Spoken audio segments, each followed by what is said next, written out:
महाराष्ट्रात आज या ठिकाणी कनोरे गावामध्ये महाविकास आघाडीच्या माध्यमातून आम्ही सगळे आपल्या गावामध्ये आलेलो आहोत।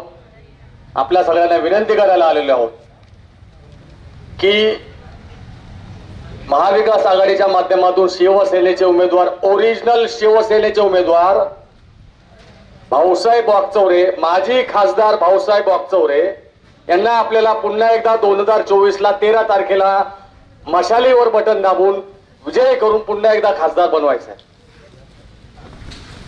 भाऊसाहेब वागचौरेंना खासदार का बनवायचं आहे, 2-3 गोष्टी मांडतो। पुढची सभा आमची तांबोळला आहे, 8 वाजलेले आहे, त्यामुळे थोडक्यात आवरून आपल्याला बोलतो। या देशाचे माजी पंतप्रधान लाल बहादूर शास्त्री यांनी आपल्याला नारा दिला होता, जय जवान आणि जय किसान।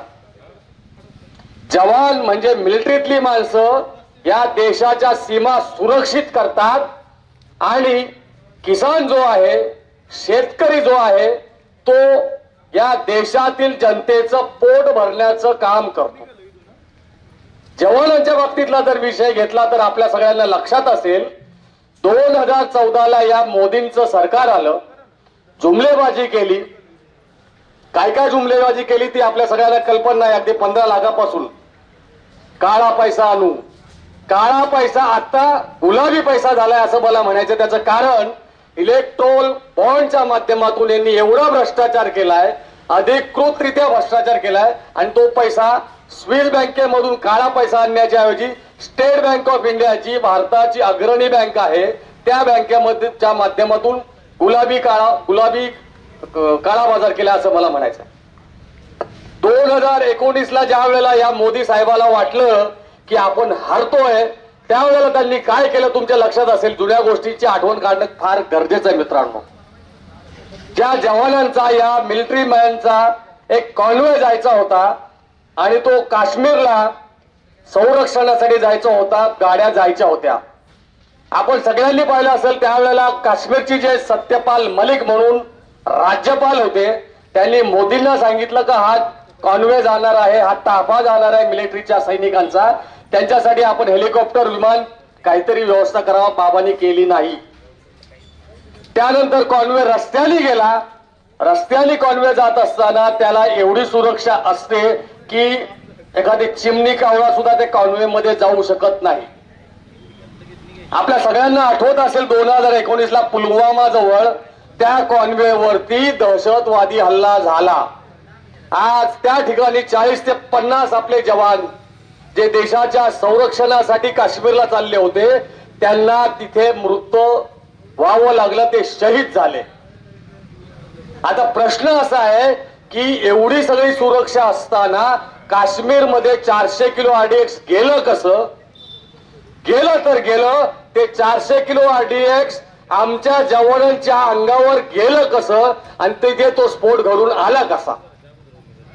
भारताची जी गुप्तचर यंत्रणा आहे ती संपूर्णपणे केंद्राच्या ताब्यात असते आणि मग केंद्र 2019 ते 2024 आजपर्यंत काय झोपा काढतंय? 5 वर्ष झाली तरी 40-50 आमचे जे सैनिक शहीद झाले, त्या शहीद का झाले? RDX कुठून आणलं, कोणी केलं, ती गाडी त्या कॉन्व्हॉय वरती येऊन आदळली कशी, तो स्फोट झाला कसा, याचं आजपर्यंत आम्हाला उत्तर मिळालेलं नाहीये।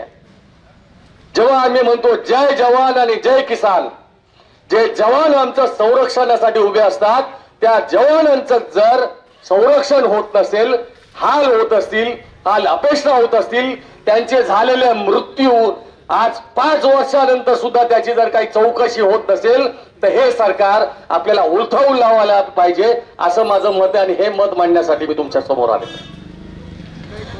त्यानंतर मग त्यांनी किसानांचा विषय आपण घेऊया। 2-3 वर्षापूर्वी 3 काळे कायदे आले होते, आपल्याला सगळ्यांना माहिती आहे। जर ते 3 काळे कायदे अंमलात आले असते तर आपले शेतकरी देशोधडीला लागले असते। हरियाणा, पंजाब आजूबाजूचे जेवढे शेतकरी आहेत त्या सर्व शेतकऱ्यांनी आंदोलन पुकारलं। जुनी गोष्ट सांगतोय, 2 वर्षापूर्वीची आंदोलन पुकारल्यानंतर त्या ठिकाणी भारतीय जनता पार्टीच्या माध्यमातून, मोदी साहेबांच्या माध्यमातून काय काय घटना घडल्या त्या तुम्हाला सगळ्या माहिती आहेत. ज्या घटना तुम्हाला माहिती आहेत त्या फक्त 10% माहिती आहेत. त्या ठिकाणी 100च्या वर आपल्या शेतकऱ्यांचे, भले ते तिकडचे असू देत, शेवटी शेतकरी आहे, पंजाबचा असो हरियाणाचा असो, 100च्या वरती त्या ठिकाणी शेतकऱ्यांचे बळी गेलेले आहेत.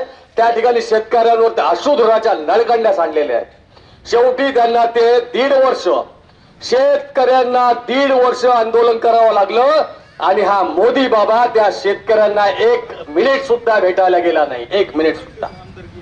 त्या शेतकऱ्यांच्या मेळाव्यामध्ये, आंदोलनामध्ये शिवसेनेचे संजय राऊत जे नेते आहेत ते त्या ठिकाणी भेटायला गेले, परंतु मोदी साहेबाला किंवा मोदी साहेबाच्या कोणत्याही माणसाला 1.5 वर्ष आंदोलन करणाऱ्या शेतकऱ्यांना भेटावं असं वाटलेलं नाहीये. आज पुन्हा एकदा त्या ठिकाणी शेतकरी आंदोलन करत आहेत. शेतकऱ्यांना थांबवण्यासाठी अशा प्रकारची यंत्रणा त्या ठिकाणी मोदी सरकारकडनं राबवली जाते, जसे काय पाकिस्तानी सैनिक त्या ठिकाणी आलेले आहेत, पाकिस्तानची लोक आलेली आहेत. टीव्हीला, मीडियाला काहीच दिसत नाही मित्रांनो. आज तिथे जे शेतकऱ्यांचं आंदोलन चालू आहे त्या आंदोलनामध्ये काहीच दाखवलं जात नाही, कारण हा मीडिया सुद्धा, गोदी मीडिया सुद्धा यांनी विकत घेतलेला आहे. त्यामुळे त्या आंदोलनामध्ये शेतकऱ्यांचे काय आजच्या तारखेला हाल होत आहे काहीच दाखवलं जात नाही. आज त्या ठिकाणी पंजाब आणि हरियाणाचे शेतकरी दिल्लीच्या सीमेवरती आंदोलन करतायत. कशासाठी करतायत?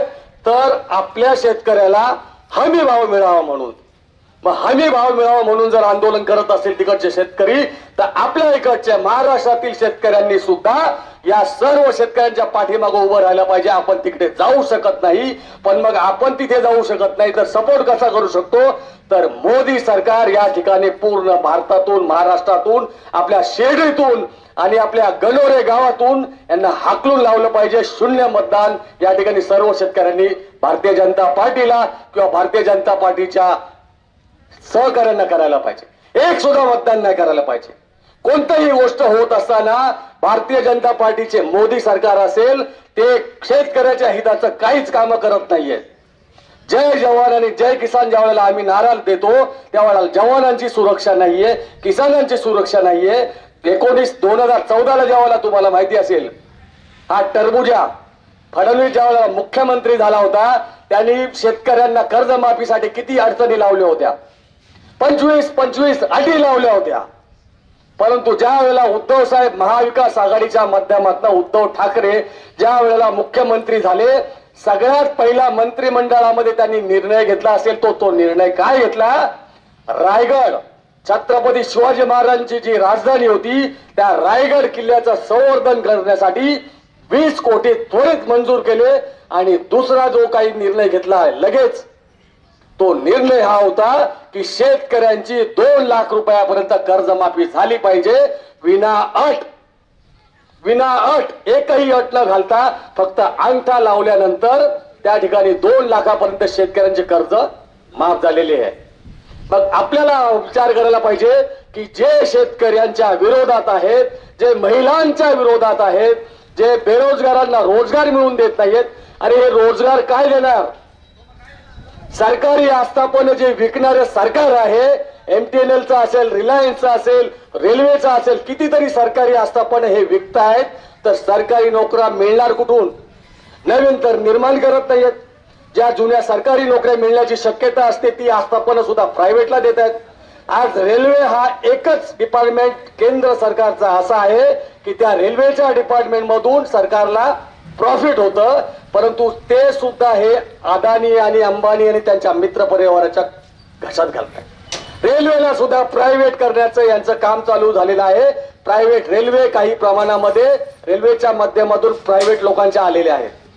म्हणून या ठिकाणी मी आपल्या सगळ्यांना विनंती करण्यासाठी आलेलो आहे, आम्ही सगळे आपल्यास विनंती करण्यासाठी आलेलो आहे, जे शेतकऱ्यांच्या विरोधात त्यांना आपण मतदान करू नये ही कळकळीची विनंती करण्यासाठी आपल्यासाठी आलेलो आहे. या ठिकाणी मी माझे 2 शब्द थांबवतो, पुढे तांबोळला जायचं आहे. धन्यवाद. जय हिंद, जय महाराष्ट्र.